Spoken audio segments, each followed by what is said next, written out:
तो हम इसे यहाँ पे देखते हैं कि हमारे पास जो ऑब्जेक्ट है उसकी मूवमेंट जो है बी से सी और ए के दरमियान है। दो टर्निंग पॉइंट्स हैं ए और सी। इन दोनों टर्निंग पॉइंट्स में हमारे पास एनर्जी जो मैक्सिमम है मैकेनिकल एनर्जी वो क्या है, ई है, जो कि किनेटिक और पोटेंशियल एनर्जी का सम है। तो इसका मतलब है जब बी से ए की तरफ पहुंचेगा तो जहाँ तक पहुंचते पहुंचते हमारे पास किनेटिक एनर्जी क्या हो जाएगी, जीरो हो जाएगी। और ये टोटल मैकेनिकल एनर्जी है that will be equal to only potential energy, क्योंकि हाईएस्ट पॉइंट पे जब है टर्निंग पॉइंट पे। तो इस तरह हमारे पास ये मैंने फिर इस दफा रेड कलर से जहाँ पे मेंशन किया potential energy at point A will be equal to total mechanical energy. अब यहाँ से फिर ऑब्जेक्ट हमारा वापस टर्न होगा टुवर्ड्स इक्विलिब्रियम पोजीशन बी, क्योंकि बी हमारी इक्विलिब्रियम पोजीशन है ना। बी पे जब एनर्जी मिनिमम है, ये ऊपर हम डिस्कस कर चुके हैं, जब एनर्जी मिनिमम होगी जहाँ पे हमारे पास change of potential energy zero होगी तो हमारे पास वहाँ पे क्या होगा, इक्विलिब्रियम पोजीशन होगी। अब हम यहाँ पे ये देखते हैं कि सपोज दैट कर्व्स, जो हमारा कर्व है that again starts out between two hills. अब यहाँ पे थोड़ी सी चेंजिंग लेंगे। दो हिल्स के दरमियान हमारा कार्ड मूव कर रहा है but with energy higher than crest of the right hill. ये दोबारा मैंने फिगर रिप्लॉट की, वही फिगर यहाँ पे देखें। हमारे पास अब सूरत हाल कुछ इस तरह है कि हमारा ऑब्जेक्ट मूव कर रहा है, जो कार्ड फॉर एग्जाम्पल हम उसे ले रहे हैं। अब उसकी एनर्जी जो है कुछ इस तरह है कि वो ये जो स्मॉल हिल है इसकी क्रेस्ट से हायर है, इसकी टॉप से हायर है। यानी ये मैकेनिकल एनर्जी ये सोर्स ऊपर चली गई, ये स्मॉल हिल की क्रेस्ट को इससे अबव है, यानी ई। तो इस सूरत में क्या होगा, in this case it will escape to right since E is greater than potential energy. देखें पोटेंशियल एनर्जी इस हिल की टॉप तक है।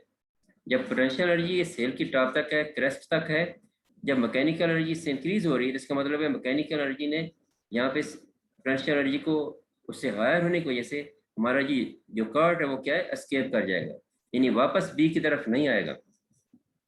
वापस इक्विलिब्रियम पॉइंट जो बी है उसकी तरफ नहीं आएगा, बल्कि इससे ऑनवर्ड राइट डायरेक्शन में मूव करना शुरू कर देगा।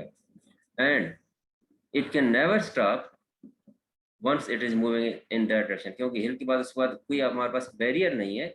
यहाँ पे तुम्हारे पास बैरियर थे ना, दो टर्निंग पॉइंट थे अराउंड बी, ए और सी दो टर्निंग पॉइंट्स, इसलिए इसके दरमियान इसकी मूवमेंट जो मोशन थी बाउंड थी। लेकिन जो ही उसकी एनर्जी हायर हुई इस राइट हिल से, तो फिर वो क्या है, उस वो स्टॉप नहीं करेगा बल्कि मूव करते रहेगा in direction along positive x axis.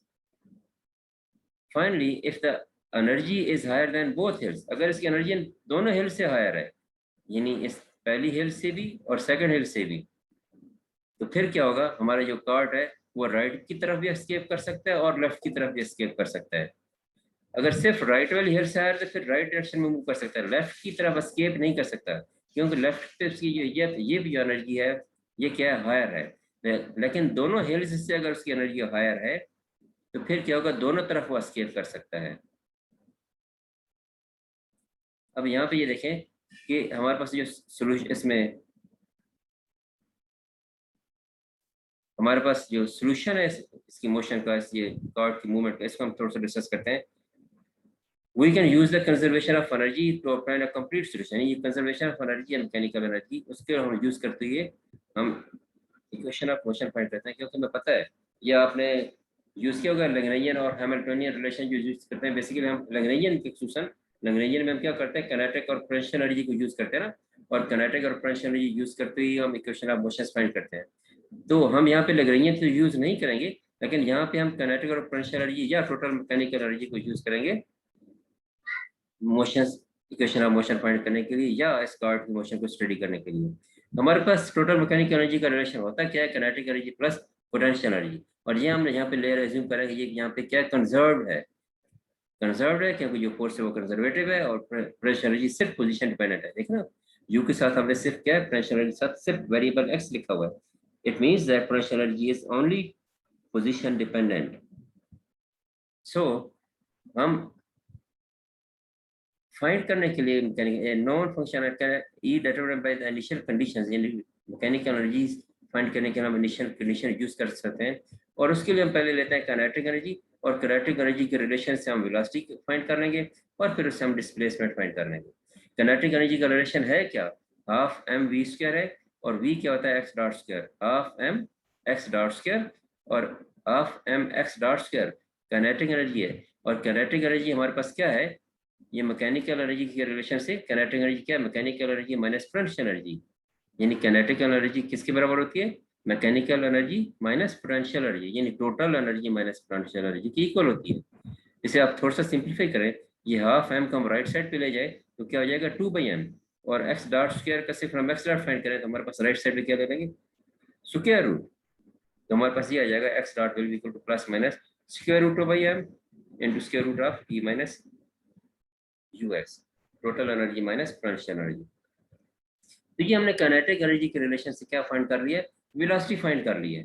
4.56 जो रिलेशन हमारे पास आ रहा है, ये काइनेटिक एनर्जी से हमने वेलोसिटी फाइंड कर ली है। जब हमारे पास एक्स डॉट आ गया है, एक्स डॉट बेसिकली क्या है, time rate of change of displacement. जब हमारे पास वेलोसिटी आ गई तो हम वेलोसिटी से हम, क्योंकि वेलोसिटी फंक्शन ऑफ डिस्प्लेसमेंट है, एक्स है, तो यहाँ से हम एक्स की वैल्यू फाइंड कर सकते हैं, जो कि क्या होगा, फंक्शन ऑफ टाइम। क्योंकि डिस्प्लेसमेंट में पता है फंक्शन ऑफ टाइम होता है, क्योंकि डिस्प्लेसमेंट में विद टाइम क्या है, वेरिएशन आती है, उसकी टाइम डिपेंडेंस होती है, और उसी टाइम डिपेंडेंस की वजह से ही तो हमारे पास वेलोसिटी का रिलेशन आता है। और वेलोसिटी का रिलेशन हमारे पास क्या है, x dot is equal to क्या होता है, dx बाई dt।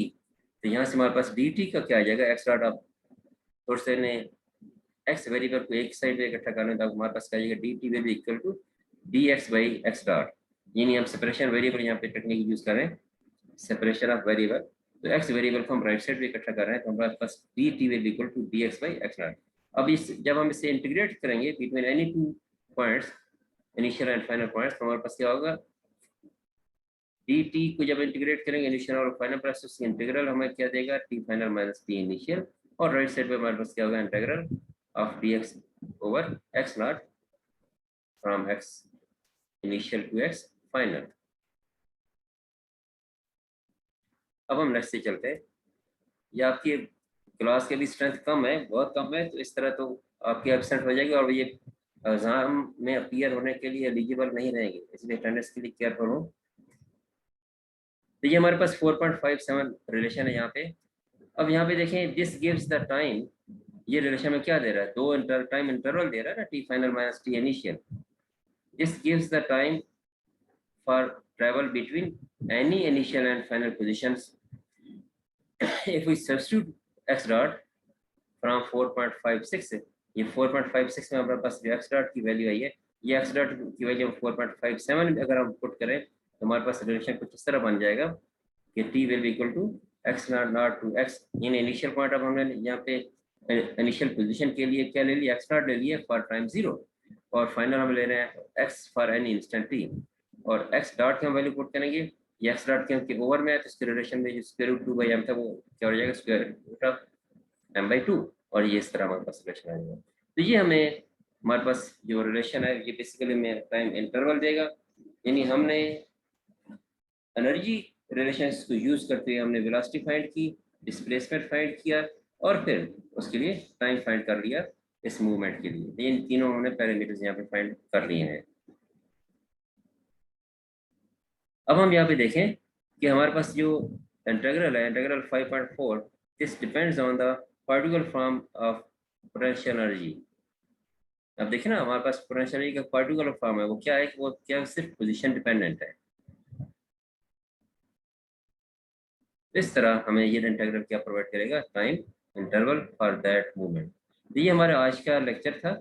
आज के इस लेक्चर में हम यहाँ तक इसे वाइंड अप करते हैं। हमने जो डिस्कस किया है इसमें, जो हमारे पास पोटेंशियल एनर्जी है, टाइम डिपेंडेंट पोटेंशियल एनर्जी, हमने उसको डिस्कस किया है।